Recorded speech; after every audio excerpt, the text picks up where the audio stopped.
Do you want to see the hair transplant? Ah! I don't want to show you. Oh, the back of that head is ridiculous. Y'all remember that? I might be too old for this. Yeah, I just want to let you know, the back of your head is ridiculous. That's like millennial culture. I promise I'm not a millennial, I'm Gen Z, but I don't know if that's a good thing or not. Anyways, I got a hair transplant, so we're gonna go over the entire process in this short video.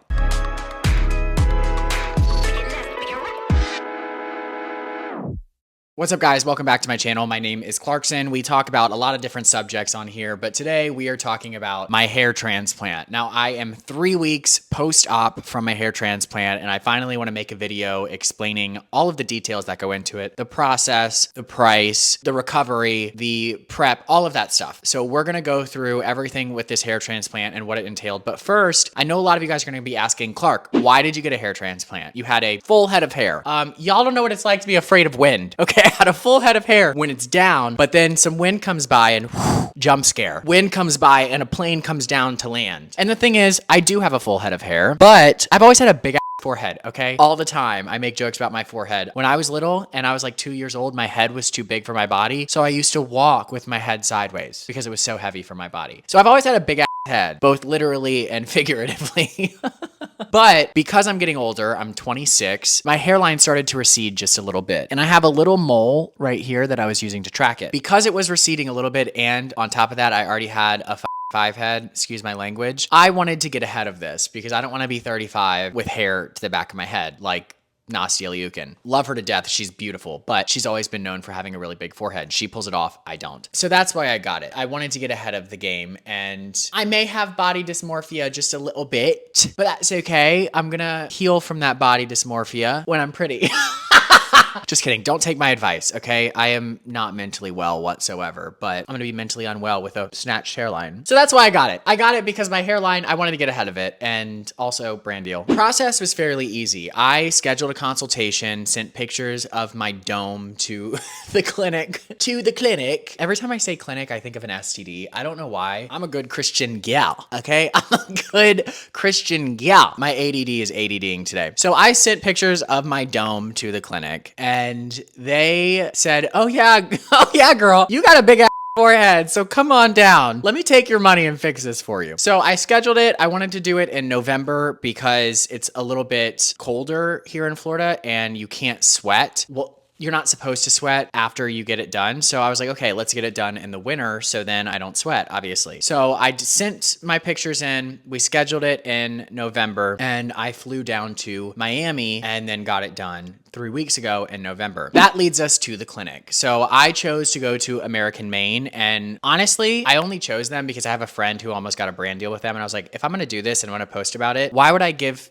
a place free PR? So if a clinic's not going to recognize that, then I'm going to go somewhere that does. Like it or not, I have people who want to get this procedure done that follow me. So I'm not going to go somewhere and pay full price and then advertise for them. I'm not going to do that. Okay. I'm a capitalist. I don't give shit away for free. But I also wanted to make sure I went somewhere that did a really good job. So I reached out to this clinic because one of my friends who's an influencer almost went to them too. It's American Maine in Miami. We got on a call after I sent all of the stuff in. We worked something out. So when I give you guys pricing today, obviously mine was a little bit different because I am posting about it, and that's just the true reality. I'm never going to lie to you guys and tell you I paid full price for something if I didn't. But this video, the editing, everything that goes into it, the advertising, that goes into why I got a discount on this. Now, American Maine is a great clinic. If you go through with them, they will pay for 2 nights in a hotel in Miami. And then now we get on to the procedure. So when American Maine pays for your hotel, you fly in, and the next day, the next morning, you can't have anything to eat. You can't have any caffeine. I don't think you can have anything to eat. You might be able to eat something. I don't know. But you go in and they will take you back. They'll start marking your hairline, and essentially you're doing it. There's no going back. And that's when they shave your head. I had a few different places I wanted to go to, but they were very confident in saying, we don't have to shave your whole head because I have a lot of hair. I'm just lowering my hairline. So because they were like, oh no, that's not a problem. We don't have to shave your head. I was like,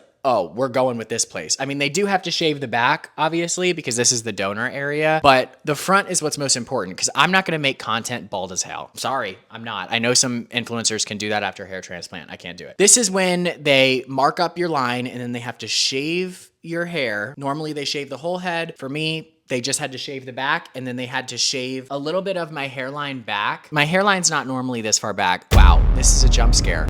So they had to shave this back in order to make it a clean area for donors. So I was getting the operation done. They start taking, like, extracting it from the back. They numb you. The part that hurts the most is the numbing. Once it's numb, it's fine. The only other part that was bad about this procedure was how long you're in the chair, because like your neck starts to hurt. You want to move, you can't, but your head's numb, but it just feels weird. They extract it out of the back, all of the donor hairs, and that takes about an hour, 2 hours. They do give you a Xanny though. That's the first time I've taken a Xanax. I'm just remembering that. Maybe that's why I thought the procedure wasn't that bad.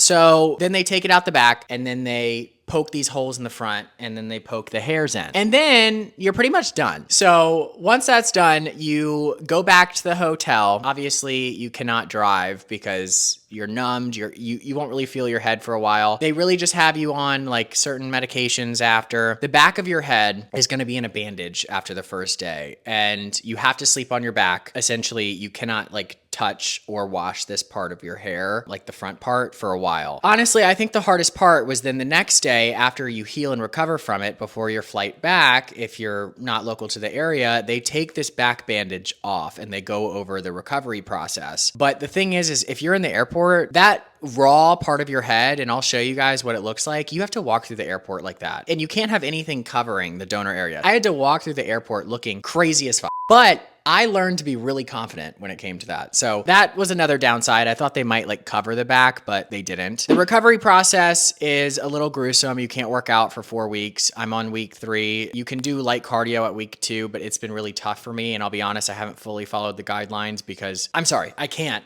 do it. My mental health will be deteriorated if I can't work out. It's a little gruesome. You should follow their protocol. And then they give you like shampoos. You have to sleep on your back for a week with this neck pillow, et cetera, et cetera, et cetera. Honestly, the thing is, I won't sit here and go over all of the parts of the recovery, because here's the thing. If you want to get something done, there's a little bit of pain that comes with the beauty you're getting from it. What is the saying? With pain comes beauty. With beauty comes pain. I don't know. I don't know what the saying is. All I know is I remind myself that anytime I get a procedure done. I'm like, you know what? This might hurt, but I don't care, because I'd much rather go through this pain than have a big dome. So I'll save all of the recovery talk. American Maine has been following up with me. I've been sending them pictures of my recovery. They've been on it. Literally at week 1, I get a text that morning. They're like, send us pictures. Week 2, and then they do blah, blah, blah. So it should be fully grown in at 6 months. These are the hairs that were on the back of my head. They're going to fall out soon, and then new ones will come in. Luckily though, I have this to cover it, so it's not going to be as hard for the next 6 months. And now we get into the cost of the procedure. This is the question for everybody. Now, some clinics will charge per graft. So I had about 2,000 grafts that were taken from the back of my head and put on the front of my head. So there's about 2,000 hairs, essentially, is what a graft is, I believe. Some places charge $5, $6, $7, $10 per graft. So you can imagine how much that would be. But the cool thing about American Maine is that they charge you one price for the whole procedure. And this is very similar to what they do in Turkey. I believe that they kind of got all of their protocol from Turkish clinics. So they charge one set price for the whole procedure, depending on what your hair looks like. Now that price for somebody coming in, they told me to give you guys the range of $5,000 to $7,000. If you want to get this done, that's actually a really good price for a hair transplant in the United States. So I believe it's $5,000